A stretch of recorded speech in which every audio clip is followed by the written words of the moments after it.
शंभु मंत्र मोहि द्विज वर दीना, शुभ उपदेश विविधि विधि कीना। जपऊ मंत्र शिव मंदिर जाई, हृदय दम्भ मति अधिकाई। उन ब्राह्मण श्रेष्ठ ने मुझको शिवजी का मंत्र दिया और अनेकों प्रकार से शुभ उपदेश किए। मैं शिवजी के मंदिर में जाकर मंत्र जपता, मेरे हृदय में दम्भ और अहंकार बढ़ गया। मैं खल मल संकुल मति, नीचे जाति बस मोह। हरिजन द्विज देखे जरूं, करऊं विष्णु कर द्रोह। मैं दुष्ट नीच जाति और पापमयी मलिन बुद्धि वाला मोह बस श्री हरि के भक्तों और द्विजों को देखते ही जल उठता और विष्णु भगवान से द्रोह करता था। गुरु नित्य मोहि प्रबोध दुखी, देखी आचरण मम। मोहि उपजई अति क्रोध, दम्भ ही नीति की भावई। गुरु जी मेरे आचरण देखकर दुखित थे। वे मुझे नित्य ही भांति भांति समझाते, पर मैं कुछ नहीं समझता। उल्टे मुझे अत्यंत क्रोध उत्पन्न होता। दम्भी को कभी नीति अच्छी लगती है क्या? एक बार गुरली ने बुलाई, मोहि नीति बहु भांति सिखाई। शिव सेवा कर फल सुत सोई, अबिरल भगति राम पद होई। एक बार गुरु जी ने मुझे बुला लिया और बहुत प्रकार से परमार्थ नीति की शिक्षा दी कि हे पुत्र, शिव जी की सेवा का फल यही है कि श्री राम जी के चरणों में प्रगाढ़ भक्ति हो। राम ही भजहि तात शिव दाता, नर पावर के बाता। जासु चरण अज शिव अनुरागी, दासु द्रोह सुख चै अभागी। हे तात, शिव जी और ब्रह्मा जी भी राम जी को बसते हैं, फिर नीच मनुष्य की तो बात ही कितनी है। ब्रह्मा जी और शिव जी जिनके चरणों के प्रेमी हैं, अरे अभागे, उनसे द्रोह करके तू सुख चाहता है। हर कहूँ हरि सेवक गुरु कहू, सुनी खगनाथ हृदय मम देहु। अध जाति में विदा पाए, देहूँ जथा अहि दूध पियाए। गुरु जी ने शिव जी को हरि का सेवक कहा। यह सुनकर हे पक्षीराज, मेरा हृदय जल उठा। नीच जाति का मैं विदा पाकर ऐसा हो गया जैसे दूध पिलाने से सांप। मानी कुटिल कुभाग्य कुजाति, गुरु कर द्रोह करऊं दिनु राति। अति दयाल गुरु स्वैलप न क्रोधा, पुनि पुनि मोहि सिखाव सुबोधा। अभिमानी कुटिल दुर्भाग्य और कुजाति में दिन रात गुरुजी से द्रोह करता। गुरुजी अत्यंत दयालु थे, उनको थोड़ा सा भी क्रोध नहीं आता। मेरे द्रोह करने पर भी वे बार बार मुझे उत्तम ज्ञान की ही शिक्षा देते थे। जेहि ते नीचे बढ़ाई पावा, सो प्रथम ही हति ताहि नसावा। धूप अनल संभव सुनु भाई, तेहि सुझाव गण पदवी पाई। नीचे मनुष्य जिससे बड़ाई पाता है, वह सबसे पहले उसी को मारकर उसी का नाश करता है। हे भाई सुनिए, आग से उत्पन्न हुआ धुआं मेद की पदवी पाकर उसी अग्नि को बुझा देता है। रन रज मग परि निरादर रही, सब कर पद प्रहार नित्य सही। मरुत उड़ाव प्रथम तेहि भरई, पुनि नृप नैन करीट नहीं कर परई। धूल रास्ते में निरादर से पड़ी रहती है और सदा सब राह चलने वालों के लातों की मार सहती है, पर जब पवन उसे उड़ाता ऊंचा उठाता है तो सबसे पहले वह उसी पवन को भर देती है और फिर राजाओं के नेत्रों और करीटों मुक्टों पर पड़ती है।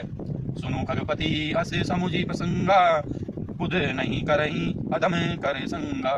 कवि को विद गावही असी नीति, खल सन कलहन भल नहीं प्रीति। हे पक्षीराज गरुड़ जी सुनिए, ऐसी बात समझकर बुद्धिमान लोग अधम नीच का संग नहीं करते। कवि और पंडित ऐसी नीति कहते हैं कि दुष्ट से न कलह ही अच्छा है न प्रेम ही।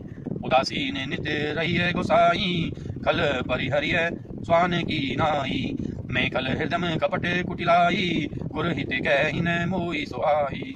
हे गोसाई, उससे तो सदा उदासीन ही रहना चाहिए, दुष्ट को कुत्ते की तरह दूर से ही त्याग देना चाहिए। मैं दुष्ट था, हृदय में कपट और कुटिलता भरी थी, इसलिए यद्यपि गुरुजी हित की बात कहते थे पर मुझे वह स्वाति न थी। एक बार हर मंदिर जपत रहूं शिव नाम, गुरु आयो अभिमान ते उठी नहीं की न प्रणाम। एक दिन मैं शिव जी के मंदिर में शिव नाम जप रहा था, उसी समय गुरु जी वहाँ आए, पर अभिमान के मारे मैंने उठकर उनको प्रणाम नहीं किया। सो दयाल नहीं कहूँ कछु, पूर्ण रोष लवलेश। अति अध गुरु अपमानता, सही नहीं सके महेश। गुरु जी दयालु थे, मेरा दोष देखकर भी उन्होंने कुछ नहीं कहा। उनके हृदय में लेश मात्र भी क्रोध नहीं हुआ, पर गुरु का अपमान बहुत बड़ा पाप है, अतः महादेव जी उसे नहीं सह सकते। मंदिर माजे भई नभवानी, रे हत भाग्य अज्ञ अभिमानी। यद्यपि तब गुरु के नहीं क्रोधा, अति कृपाल चित सम्यक सुबोधा। मंदिर में आकाशवाणी हुई कि अरे हतभाग्य मूर्ख अभिमानी, यद्यपि तेरे गुरु को क्रोध नहीं है, वे अत्यंत कृपालु चित्त के हैं और उन्हें पूर्ण तथा यथार्थ ज्ञान है।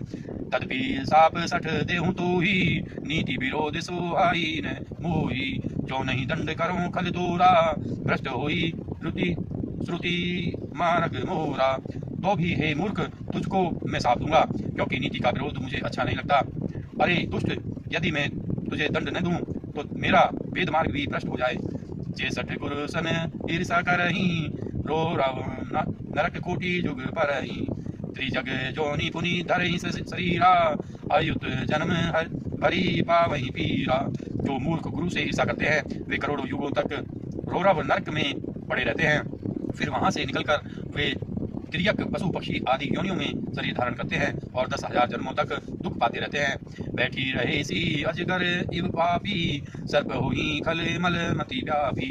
महाबिटप कठोर महुजाई, रहु अधमाधम अधम अधगति पाई।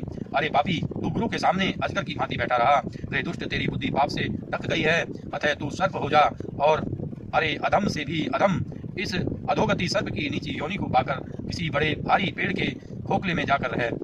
आकार किन्ह गुरु दारुण, सुनी शिव साप, कंपति मोहि बिलोकियति, पूर्व उपजा परिताप।